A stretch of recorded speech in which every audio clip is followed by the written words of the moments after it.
NSR news కి స్వాగతం. నేను మీ సంతోషి. ప్రస్తుతం మనము కానాపురం మండలం ధర్మరావుపేట గ్రామంలో అవుతున్నాం. అసలు ఈ గ్రామ ప్రజలు ఎవరికి ఓటేయాలనుకుంటున్నారు, ఇలాంటి మరిన్ని విషయాలు వారిని అడిగి తెలుసుకుందాం.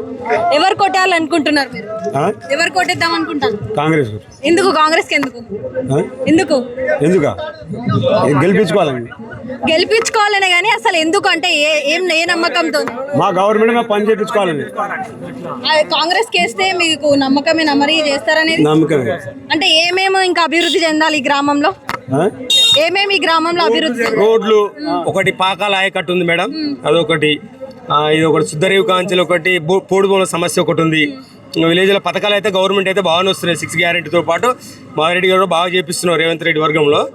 కాబట్టి ఇంకా కొన్ని పాకాల మీద బాగా ముఖ్యమంత్రి గారు ఎక్కువ దృష్టి పెట్టాలనేది మా పాకాల ఆయకట్టు వాళ్ళ ఉద్దేశం.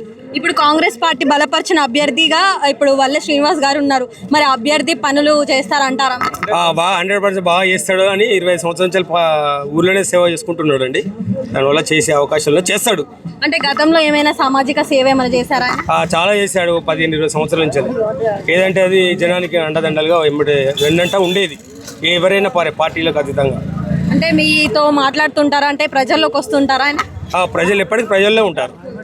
మీరు ఎవరు కొట్టేద్దాం అనుకుంటున్నారు? కాంగ్రెస్ పార్టీ కదా. ఎందుకని కాంగ్రెస్ కి మాకు పోడు భూముల సమస్య బాగుంది, అదొకటి తీర్చాలి.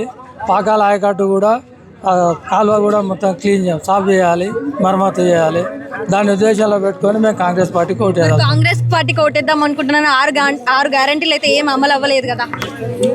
6 గ్యారెంటీలు అంటే ఒక్కొక్కటి అమలు అవుతుంది, ఒకటేసారి అన్ని కావాలంటే కావాలి. వరకు మీకు 6 గ్యారెంటీలు ఏమైనా వచ్చిందా? 6 గ్యారెంటీలో ఇందిరా మిల్లు మాకు వచ్చినాయి. సన్న బియ్యం ఒకటి ఇస్తాను, ఫ్రీ రేషన్ కార్డులు వచ్చినాయి. అంతకుముందు గత ప్రభుత్వాల కూడా 15 సంవత్సరాలు చేసినా కానీ ఒకటి మనకు ఇల్లు ఇవ్వలేదు వాళ్ళు, మళ్ళీ రేషన్ కార్డులు ఇవ్వలేదు, సన్న బియ్యం రాలేదు. కాంగ్రెస్ ప్రభుత్వంలో వచ్చినాయి కాబట్టి మేము కాంగ్రెస్ పార్టీగా ఓటేసి గెలిపించుకుంటాం. అంటే అభ్యర్థి ఎట్లాంటి వాడు? అసలు ప్రజల్లోకి వస్తుంటాడు, మంచివాడు అభ్యర్థి, ఊళ్ళోనే ఉంటాడు, ఊరు బాగా ఊళ్ళు చూస్తాడు. అంటే ఇప్పుడు దొంతి మాధవరెడ్డి గారు సపోర్ట్ ఉన్నది కాబట్టి ఆయన గెలుస్తారని మీరు అనుకుంటున్నారా, లేకుంటే గ్రామ ప్రజలందరూ కూడా సపోర్ట్ చేయాలని? గ్రామ ప్రజలందరూ సపోర్ట్ చేయాలి, అభ్యర్థిని గెలిపించి మనం చేసుకునే పనులు ఇంకా చాలా ఉన్నాయి కాబట్టి అన్ని కూడా చేయించుకోవాలి. మీరు ఎవరు కొట్టేద్దాం? మేము కాంగ్రెస్ పార్టీ బలపరిచిన వల్లె శ్రీనివాస్ యాదవ్కు ఓటేద్దాం అనుకుంటున్నాం మేడం. మేము ప్రత్యేకంగా ఇప్పుడు కాంగ్రెస్ గవర్నమెంట్ అధికారంలో ఉన్నది కాబట్టి అధికార పార్టీకి సంబంధించిన వ్యక్తిని మనం గెలిపించుకుంటేనే మనకు స్థానిక ఎమ్మెల్యే గారికి సహకారం ఉంటుంది. ఎమ్మటే పోయి మాట్లాడేంత సత్తా ఉన్న నాయకుడు వల్లె శ్రీనివాసు. ఆయనకు ఖచ్చితంగా ఆ ఎమ్మెల్యే దగ్గర పోయి మాట్లాడేంత వాయిస్ ఉంది, ఆ బేస్ ఉంది. గ్రామ సమస్యల పట్ల అవగాహన కలిగిన వ్యక్తి. గత 15 ఏళ్ళ 20 ఏళ్ళ కానుండి ఊరు సమస్యలు ఏంటో తన దృష్టికి తెలుసు, కార్యకర్తల బలం ఏంటో ఆయనకు తెలుసు. పేదల్లో సాధుళ్ళు వీళ్ళు వ్యక్తులు చావు కాడికైనా బతుకాడికైనా ముందుండే వరుసలో ఆయన ఉన్నాడు కాబట్టి ప్రత్యేకంగా ఈరోజు ఆయనకు మేము ఊరు గ్రామ ప్రజలందరూ కలిసి మేము ఆయనకు అవకాశం ఇవ్వడం జరిగింది. ఆయనను గెలిపించుకుంటాం మేడం ఖచ్చితంగా. అదేవిధంగా మీరు ఇందాక మాట్లాడినట్టుగా 6 గ్యారెంటీలలో 6 గ్యారెంటీలు అమలైనాయని నేను సాక్షాత్తుగా చెప్పగలుగుతా. ఇందిరమ్మ ఇల్లు 1, రుణమాఫీ 2, కరెంటు బిల్లు, ఇది 0 బిల్లు, ఆర్టీసీ బస్సు, ఉచిత రేషన్ బియ్యం, సన్న బియ్యం, రేషన్ బియ్యం సన్నయి. దాంతో పాటుగా ఒక 10-15 ఏళ్ళ కానుండి నా కొడుకు అంత ఎత్తున్నాడు మేడం. ఇప్పటి వరకు రేషన్ కార్డు రాలే. కాంగ్రెస్ గవర్నమెంట్ రాగానే రేషన్ కార్డు ఈ విలేజ్కి వచ్చి ఒక 270 రేషన్ కార్డులు కొత్త నూతనంగా వచ్చినాయి. అట్లే ఈ అధికారంలో ఉన్నందుకు వీళ్ళని గెలిపించుకొని మన మిగతా పనులు కూడా దాంతో పాటుగా మాకు మేజర్ సమస్య ఏముంది అంటే సంగం కాలువ మా ధర్మరావుపేట చివరే కట్టు, పాకాల చివరే కట్టు, అది మాకు ఒక లిఫ్ట్ ఇరిగేషన్ మేడం మాకు సారు హామీ ఇవ్వడం జరిగింది. అది ఖచ్చితంగా ఎక్కడి నుండి అంటే ఈ కుంటలలో పడి ముత్తలమ్మ కుంట, వెంకటరాయన కుంటలో పడి మా మేరల కాడ పోతున్నందుకు ఆయన సార్ 80 కోట్లతోటి దాన్ని ఎక్స్పెండేషన్ చేయడం జరిగింది. అది పోస్తే మాకు మా ఊరు సస్యశ్యామలం. అదేవిధంగా మా ఊరు ఒక మారుమూల గ్రామ ప్రాంతంగా ఉంది. ఈ ఊరు నుండి మాకు బయటికి రోడ్డు లేక మాకు ఇక్కడ వాల్యుయేషన్ లేదు ఊరుకు, ఇది భూములకు. ఆ వాల్యుయేషన్ పెరగాలంటే మాకు చుట్టూ అటు పక్క గూడూరుకు, ఇటు పక్క భోజేరుకు, ఇటు పక్క వెంగంపేటకు రహదారులు దాన్ని సారు అవకాశంగా మాకు అధికారంలో ఉన్నాం కాబట్టి కొట్లాడి తెచ్చుకొని అంత అభివృద్ధి చేసుకుంటా ఊళ్ళో సమస్య మేజర్గా సిసి రోడ్లు అయితేంది, డ్రైనేజీలు అయితేంది, పట్టా భూములు అయితేంది, విలేజ్కి వచ్చేసరికి వాటర్ సమస్య అయితేంది, ప్రతిదీ మేము ముందుండి మా నాయకుని గెలిపించుకొని అతని ద్వారా మేము అన్ని పనులు చేయించుకుంటామని మేము మనస్ఫూర్తిగా తెలియజేస్తున్నాం మేడం. అంటే మొత్తానికి అయితే వల్ల శ్రీనివాస్ గారినే గెలిపిద్దామని మీరు అనుకుంటున్నారు? పక్కా 100% వాళ్ళు. ఒకవేళ వాళ్ళు గెలిస్తే ఫస్ట్ చేసే అభివృద్ధి పని ఏముండయచ్చు? ఫస్ట్ ఆఫ్ ఆల్ మేడం, ఇక్కడ ఏం అభివృద్ధి పని ఫస్ట్ చేయాలనుకుంటున్నారు? ఫస్ట్ ఆఫ్ ఆల్ వచ్చేసి ఈ ఊరు నుండి రోడ్లు బయటకు వెళ్ళడం ఒకటి, రెండోది వచ్చి పొడి భూముల సమస్య, మూడోది వచ్చేసి లిఫ్ట్ ఇరిగేషన్. మేజర్గా ఇక మేజర్ సమస్యలు ఇవి. ఒక్కొక్క దాని వెనక ఒకటి మాకు ఇందాక అది మా మేనిఫెస్టో ప్రకారం 1 by 1 చేసుకుంటూ వెళ్ళిపోతాం. సో మరి విన్నారు కదా, ఇది గ్రామస్తులు చెప్తున్న పరిస్థితి. అయితే ఇక్కడ వల్ల శ్రీనివాస్ గారు కనుక గెలిస్తే మాత్రం ఇక్కడ ప్రతి ఒక్క అభివృద్ధి కార్యక్రమాలనే జరుపుతారంటూ కూడా చెప్పడం జరుగుతుంది. ఎందుకంటే దొంతి మాధవరెడ్డి ఎమ్మెల్యే గారు బలపరిచిన అభ్యర్థి కాబట్టి ఇక్కడ వల్ల శ్రీనివాస్ గారు కనుక గెలిస్తే సర్పంచ్గా ప్రజలకు అన్ని సమస్యలు కనుక్కొని వాళ్ళకి చేస్తారంటూ కూడా గ్రామ ప్రజలైతే చెప్పడం జరుగుతుంది. ప్రస్తుతం మనతో పాటు గ్రామస్తులు ఉన్నారు, వృద్ధులు అయితే ఉన్నారు. ఒకసారి వారిని కూడా అడిగి తెలుసుకుందాము. మీ పేరేంటమ్మా? కమలమ్మ. అని ఎవరు కోటేద్దాం అనుకుంటున్నారు? మరి సర్పంచ్ ఎన్నికలు వచ్చినాయి కదా. సర్పంచ్ మంచి విద్యార్థి కాబట్టి సర్పంచ్కి వల్ల శ్రీనివాస్కి వేద్దాం అనుకుంటున్నాం. ఎందుకని? ఎందుకంటే ఊరి అభివృద్ధి కాలే 10 సంవత్సరాల కాంచి ఊరి అభివృద్ధి చేసుకోవాలి. ఇందిరమ్మ ఇండ్లు కట్టియలేదు. ఒకప్పుడు ఇందిరమ్మ ఇండ్లు 2 టర్ములు వచ్చేసినాయి. మళ్ళీ ఇప్పుడు ఇందిరమ్మ ఇండ్లు 10 సంవత్సరాలు చూడలే. ఇందిరమ్మ ఇండ్లు రేషన్ కార్డులు ఇయ్యలే, సన్న బియ్యం ఇయ్యలే గవర్నమెంట్, పోయిన గవర్నమెంట్. ఇప్పుడు బస్సు ఫ్రీ పెట్టింది గవర్నమెంట్. అన్ని పనులు రైతులకు కూడా ఈ సబ్సిడీలు ఇవి 500 వేస్తున్నారు. అప్పుడు ఆ గవర్నమెంట్ 15 ఎకరాన 5,000 ఉంటే ఇప్పుడు ఈ గవర్నమెంట్ 6,000 వేస్తున్నది. అందరికీ రైతుకు కూడా మంచి సాయం చేస్తుంది కాంగ్రెస్ గవర్నమెంట్. ఎప్పుడైనా 2 లక్షల రుణమాఫీ చేసింది గవర్నమెంట్. ఇంకా చాలా చాలా ఉన్నాయి పనులు, రోడ్లు, సీసీ రోడ్లు. ఈ వ్యక్తి ఎందుకంటే మంచి వ్యక్తి కాబట్టి వేద్దామని అందరినీ నిర్ణయించుకున్నాం. అంటే సర్పంచ్ ఇంతకు ముందు ఏమైనా మీ ఇంటికి ఇళ్ళకి రావడం కానివ్వండి, మీతో కలిసిపోవడం కానీ ఇలాంటివి ఏమైనా చేశారా? కష్టానికి సుఖానికి అన్నిటికీ ఆదుకున్న వ్యక్తి. కష్టానికి సుఖ ఒక సర్పంచ్ విద్యార్థి కాకుండా ఆయనతోని కొంతమంది 10 మంది 20 మంది వ్యక్తులు కూడా ప్రతి కష్టానికైనా మంచికి చెడుకు అన్నిటికి పోయి ఆదుకుంటారు వాళ్ళు. ఇదే ఇవాళ ఎలక్షన్ల గెలవాలి చేయాలనేది కాకుండా అది వరకు కూడా అన్ని పనులు చేసిర్రు. వాళ్ళకు దోసిన పనులు ప్రభుత్వంలో లేకున్నా కూడా వాళ్ళకు దోసిన పనులు చేసిర్రు. ఏ గుర్తుకేస్తారు ఓటు? మేమా కత్తెర గుర్తుకేద్దాం. కత్తెర గుర్తుకే ఓటేస్తారు. ఒకటే. మీ పేరమ్మా? విజయ. ఎవరు కోటేద్దాం అనుకుంటున్నారు? ఎందుకు? కత్తెర గుర్తు వల్ల సీనన్న. ఎందుకని?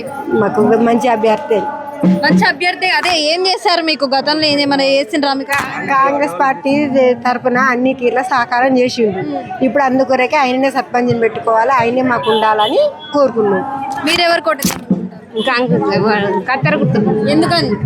మాకు అన్ని సాయం చేసిందని చేస్తాను. సాయం చేసిండు. ఏం సాయం చేసిండు మీకు? మాకు ఇల్లు లోన్ ఇచ్చిండు, అన్ని ఇచ్చిండు. ఇందిరా మిల్లు వచ్చిందా మీకు? వచ్చింది. ఎన్ని రోజులు అవుతుంది ఇందిరా మిల్లు వచ్చి? నెల అవుతుంది. నెల దాటింది. అంటే ఆయననే ఇప్పించిండ్రా? ఆయన పింఛన్ వస్తారు ఇంతవరకు. పింఛన్ వస్తారు. అంటే బీఆర్ఎస్ పార్టీ గతంలో ఉన్నప్పుడు మీకు అట్లాంటి ఏం రాలేదా? రాలేదు. పథకం కూడా మీకు అందలేదా? అందలే. మరి ఇప్పుడు 6 గ్యారెంటీలు అన్నీ వచ్చినాయా మీకు? అన్ని రాలే. ఒకటి పింఛన్ రాలే. పింఛని ఇప్పుడు అప్లికేషన్ పెట్టుకున్నారు. అప్లికేషన్ పెడితే చూడాలి. రేషన్ కార్డులు ఇట్లా వచ్చినాయి. ఇప్పుడు 2 సంవత్సరాలలో కాంగ్రెస్ వచ్చిన కాదు మేడం. ఇప్పుడు అన్ని పథకాలు మంజూరైనాయి. పేదోళ్ళకి ఇల్లు అవుతున్నాయి. ఇప్పుడు కులాల వీడిగా కూడా ఆయన మాధవరెడ్డి గారు ఎమ్మెల్యే లేకున్నా కూడా కులాల వీడిగా కూడా వాళ్ళు మీటింగ్లు పెట్టుకోవడానికి ఇల్లు కట్టించిండు. సంఘాలకు అన్నిటికి ఇచ్చిండు. అన్ని సంఘాలకు ఇచ్చిండు. యాదవ సంఘానికి, ఈ ఓసీ బీసీ సంఘాలకు అన్నిటికి ఇచ్చిండు. మనం సమావేశం కులం ఎట్లా పెట్టుకోవాలి మీటింగ్ అనే దాని గురించి కూడా కట్టించిండు. ఆయన ఎమ్మెల్యే కాకతలిగా కూడా కట్టించిండు. మాకు ఇవన్నీ సాయం చేస్తాను కాబట్టి చేద్దాం అనేది అనుకుంటున్నాం. మరి కొంతమంది గ్రామస్తులు మనతో పాటు ఉన్నారు. ఒకసారి వాళ్ళతో కూడా మాట్లాడదాం. నమస్తే అండి, మీ పేరు? ఎవరికి ఓటేద్దాం అనుకుంటున్నారు? ఎందుకని? కాంగ్రెస్ పార్టీకి ఓటేయాలి, అభ్యర్థి వల్లసిని గెలిపించాలి. ఎందుకంటే గత 15 సంవత్సరాల నుంచి టీఆర్ఎస్ సర్పంచుల నుండి ఇప్పటి వరకు ఏం చేయలే. ఒక ఆయన గెలిచిండు, గంజి నుండి బెంచ్కి ఎదిగిండు, కానీ ఊళ్ళు ఏం చేయలే. కనీసం ఒక వార్డు మెంబర్కి కానీ లేదా ఇంటికి పోయి పని చేసిన అనేది దాఖలాలు లేవు. ఆయనకు అప్పుడు ఏం లేదు. మేము కాంగ్రెస్ పార్టీ సపోర్ట్ చేసి ఆయన సర్పంచ్ గెలిపించి నర్సంపేట పంపించాం. ఆయనకు గంజి లేనివాడికి గంజి బెంజి కాడికి ఎదిగిండు. కాబట్టి ఆ వ్యక్తి ఇవాళ వచ్చి ప్రచారం చేసుకుంటే మేము ఇంకేదో చేస్తామంటే 15 సంవత్సరాలలో 3 సర్పంచులు చేసిన చరిత్రలో ఇంత చిన్న పిల్లలమైనా మేము మా కాంగ్రెస్ పార్టీ నుండి కానీ వేరే వ్యవహారం కానీ మేము అనుకూలంగా పనిచేసినాం తప్ప రైతులకు కానీ రైతు పరంగా ఉన్న కూలీలకు పింఛన్ల విషయంలో ప్రతి విషయంలో ఆఫీసర్లతో అండదండగా ఉండి కొన్ని సందర్భాల్లో అధికార పార్టీ అనే అహంకారంతో మాకు ఉన్న కాంగ్రెస్ పార్టీ లీడర్లకు సంబంధించిన కొన్ని పనులు వాళ్ళు కానియకుండా కూడా మేము ఆఫీసర్లతో మమేకమై పనిచేసుకుంటా వ్యవహారం చేసినాం. ఇవాళ ఆయన పత్తి సీన్ అనే వ్యక్తి కూడా కొంచెం చేస్తానంటే ఇవాళ ఆయన చేసింది ఏం లేదు, ఆయన ఊళ్ళకి వచ్చిన ఓటు పడదు. విరక్తి పుట్టింది 15 సంవత్సరాల కాంచెల్లి ఒక టీఆర్ఎస్ పాలన వచ్చిన కాంచెల్లి. అది మాకు ఇక్కడ ఏంటంటే మాకు స్పెషల్ ఏంటంటే ఇప్పుడు విరక్తితోని ప్రతి ఇంటికి పోయినా కూడా ముసలమ్మ కానీ ఇంకోళ్ళు కానీ మాకు ఈ పాలన కావాలనే ఆలోచనతో మాకు సర్పంచ్ కాంగ్రెస్ కావాలి. ఒకప్పుడు కాంగ్రెస్ అంటే ఇట్లా ఉండే, ఇప్పుడు అట్లా కావాలనే ఆలోచనతో ఇప్పుడు ప్రస్తుతానికి ఏ విలేజ్ ఏ ఇంటికి పోయినా కూడా అదే ముచ్చట చెప్తారు తప్ప ఇప్పుడు మళ్ళీ ఏదో వాళ్ళ చెట్టు కింద ముచ్చట్లు అవన్నీ వాళ్ళు చేసేది కాదు, వాళ్ళ సాధ్యం కాని ముచ్చట్లు. కాకపోతే ఇలా అధికారం ఉన్న సీతక్క కాడిపోతా పొంగులేటి కాడిపోయి పని చేసుకొస్తా అని ఆయన అంటే కాంగ్రెస్ పార్టీ అనే సందర్భంలో మేము చేసిన సేవలకు మా పార్టీ మాకు సహకరిస్తుంది కాదు, వాడెవడో గెలిచి మళ్ళీ ఎక్కడికో పొంగులేటి కాడిపోతా సీతక్క కాడిపోతా అంటే వాళ్ళు ఎవరు ఇక్కడ మా దొంతిమారెడ్డి మాకు పెద్ద గురువు, ఒక తండ్రి లాంటి పార్టీకి. ఒకప్పుడు ప్రతిపక్షంగా గెలిచినా కూడా మళ్ళీ అదే పార్టీ పోయిండు. కోట్లకు ఆశించే వ్యక్తులు కాదు ఇక్కడ కాంగ్రెస్ పార్టీకి సంబంధించిన వాళ్ళు, లంచాలకు సంబంధించి తీసుకునేటోళ్ళు కాదు. కోట్లు ఇతను తీసుకునే వ్యక్తులు అయితే ఆయన గురువు ఎట్లాంటి వాడో శిష్యులు కూడా అట్లాంటి వాళ్ళే. మేము దయచేసి దీన్ని వాళ్ళు ఏదో పాలన చేసి సీతక్క దగ్గర పోయి చెప్తా అంటే సీతక్క వాళ్ళు మా కాంగ్రెస్ పార్టీ మంత్రి కాదా, పొంగులేటి వాళ్ళు మా మంత్రి కాదా, ఏదో కాకమ్మ కథలు చెప్పి బయటపడితే మళ్ళీ ఇంకో 5 సంవత్సరాలు మనమే పాలన చేద్దాం అహంకారం తప్ప వాళ్ళ దగ్గర ఉన్నది లేదు, వాళ్ళు చేసేది కూడా లేదు. మరి ఎటువంటి హామీలు ఇస్తున్నారు ఇప్పుడు మీ సర్పంచ్ అభ్యర్థి ఎవరైతే ఉన్నారో వల్లె శ్రీనివాస్ గారు ఎటువంటి హామీలు ఇచ్చి ఓటు అడుగుతున్నారు? ఇప్పుడు పింఛన్స్ రాని వాళ్ళకు ఉంటే పింఛన్స్ ఇప్పిస్తాడు పక్క ఆడుండి. ఏమైనా రోడ్ సైడ్ డ్రైనేజీలు సీసీ రోడ్లు ఆల్రెడీ శాంక్షన్ అయినాయి, అవి చేద్దాం కానీ ఎలక్షన్ల ముందు ఇది ఒక అదే చెప్పి శాంక్షన్ అయింది కూడా బంద్ పెట్టినాం. ఇప్పుడు ఎలక్షన్ కోడ్గా అమలు అయిపోగానే ఎలక్షన్ అయిపోయిన తెల్లారి నుండే మేము సీసీ రోడ్లు వేసడానికి సిద్ధంగా ఉన్నాం, ఆల్రెడీ ఓపెన్ కూడా చేసినాం. ఇంకా మనకి ఇప్పుడు ఇంతసేపు మా రాజు అధ్యక్షుడు చేసినట్టు కూడా వాస్తవంగా ఈ కాలువలేది లిఫ్ట్ ఇరిగేషన్ ఇవన్నీ వాస్తవమే. క్రాప్ డ్యామేజ్ కూడా టెంట్ వేసేటోడు కూడా మా ధర్మపేటలో పోయినసారి అహంకారంతో మాదే అధికారం అని చెప్పి అహంకారంతో వాళ్ళు ఏం చేసిందంటే పని చేసి వాడికి గుంట భూమి ఉండదు, 1,00,000 రూపాయలు వేసుకుంటాడు. అసలు రైతు అనేటువంటి ఇక్కడ డ్యామేజ్ రూపాయి పడలే. అయితే అక్కడే విరక్తి పట్టింది. అసలు టీఆర్ఎస్ అనే వ్యక్తులకే పడ్డది తప్ప ఎవరో 20 ఎకరాల రైతుకు 30 ఎకరాల రైతుకు కూడా వ్యవస్థ రాలేదు, వాళ్ళు చేయలేదు. దయచేసి ఇక్కడ ఏంటంటే వాళ్ళు చేయడం వల్ల అది చేయడం వల్ల మాకు చాలా ప్లస్ అయింది.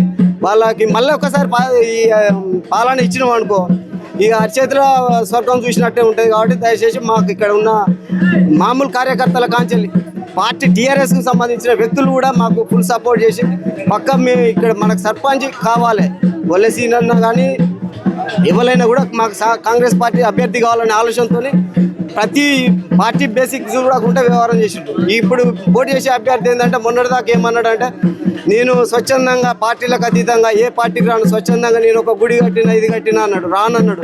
ఆయన మళ్ళీ ఇవాళ ఏం చేసిండు, ఇంట్లో కాంగ్రెస్కి వస్తానంటే మేము ఇన్ని రోజులు జెండా మోసి నువ్వు వస్తే మేము ఎట్లా తీసుకుంటావు, నువ్వు మళ్ళీ అదే కోవర్ట్ కదా అని చెప్పి దేవుని మీద సాక్ష్యం పెట్టి ప్రమాణం చేసి ఇవాళ నువ్వు వచ్చి మళ్ళీ చేస్తా అంటే కాదు, నువ్వు ఎన్నో పోయినావు మళ్ళీ అదే టీఆర్ఎస్ పోయినావు. ఆ టీఆర్ఎస్ వాళ్ళు మొన్నటిదాకా వాళ్ళు ఫంక్షన్ చేసేటోడికి వీనికి వానికి పైసలు వేసుకుని లక్షల్లో వేసుకున్నారు. అసలు రైతుకు పైసలు పడలేదు అంటే విరక్తితో ఉన్నారు. ప్రతి రైతు కానీ ప్రతి కూలీ కానీ ఎవరైనా విరక్తితో ఉన్నారు. కాబట్టి దయచేసి ఇక్కడ టోటల్గా కాంగ్రెస్ పార్టీ మంచి ఆవాదం వస్తుంది. వాళ్ళు ఇప్పుడు వాళ్ళ ఆలోచన ఏంటంటే మేము లక్షలు ఇస్తామంటే లక్షలు కూడా ఇక్కడ పనిచేయి, ఈ లక్షలు పనిచేయి, వ్యక్తితోని పార్టీతోని బయట మాధవరెడ్డి ఉన్నాడు పని చేస్తాడు అనే ఆలోచనతోనే ఉన్నారు జనాలు.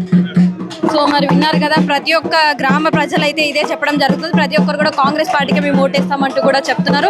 ఎందుకంటే 10 సంవత్సరాల నుంచి ఎవరు కూడా మా దగ్గరికి రాలేదు, ఏం అభివృద్ధి అయితే గ్రామాన్ని చేయలేదంటూ కూడా ఇక్కడ ఉన్న గ్రామ ప్రజలు చెప్తున్నారు. ఈసారి మాత్రం మేము ఖచ్చితంగా ఇక్కడ సర్పంచ్ అభ్యర్థి వల్లె శ్రీనివాస్ గారిని గెలిపించుకున్నామంటూ కూడా గ్రామ ప్రజలు అయితే చెప్పడం జరుగుతుంది.